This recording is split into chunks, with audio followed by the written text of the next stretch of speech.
ANMR ನ್ಯೂಸ್ಗೆ ಸ್ವಾಗತ. ಕೋಟ್ಯಾಂತರ ರು ಬೆಲೆ ಬಾಳುವ ಆಸ್ತಿ ವಶಕ್ಕೆ ಪಡೆದುಕೊಂಡ ನಗರಸಭೆಯ ಪೌರಾಯುಕ್ತರು. ಚಿಂತಾಮಣಿ ನಗರದ ಹೃದಯ ಭಾಗವಾದ ಬೆಂಗಳೂರು ಜೋಡಿ ರಸ್ತೆಯ ಬೆಂಗಳೂರು ವೃತ್ತದಲ್ಲಿ ಕೋಟ್ಯಾಂತರ ರೂಪಾಯಿ ಬೆಲೆ ಬಾಳುವ ನಗರಸಭೆಯ ಆಸ್ತಿಯನ್ನು ನಗರಸಭೆಯ ವಶಕ್ಕೆ ಪಡೆದುಕೊಳ್ಳುವಲ್ಲಿ ನಗರಸಭೆಯ ಪೌರಾಯುಕ್ತ GN ಚಲಪತಿ ಯಶಸ್ವಿಯಾಗಿದ್ದಾರೆ.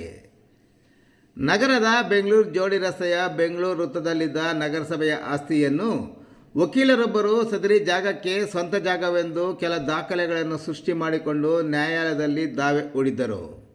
ನ್ಯಾಯಾಲಯವು ಸದರಿ ಪ್ರಕರಣವನ್ನು ವಜಾ ಮಾಡಿದ ಹಿನ್ನೆಲೆಯಲ್ಲಿ ಸದರಿ ಆಸ್ತಿಯನ್ನು ನಗರಸಭೆಯ ವಶಕ್ಕೆ ಪಡೆದುಕೊಂಡು ಸದರಿ ಆಸ್ತಿಯನ್ನು ನಗರಸಭೆ ಸ್ವತ್ತು ಎಂದು ನಾಮಫಲಕ ಅಳವಡಿಸುವುದರ ಮೂಲಕ ಸಾರ್ವಜನಿಕರ ಆಸ್ತಿಯನ್ನು ಉಳಿಸಿಕೊಳ್ಳುವಲ್ಲಿ ಯಶಸ್ವಿಯಾಗಿರುವುದಾಗಿ ಭೇಟಿ ಮಾಡಿದ ವರದಿಗಾರರಿಗೆ ಪೌರಾಯುಕ್ತ GN ಚಲಪತಿರವರು ವಿವರಿಸಿದರು.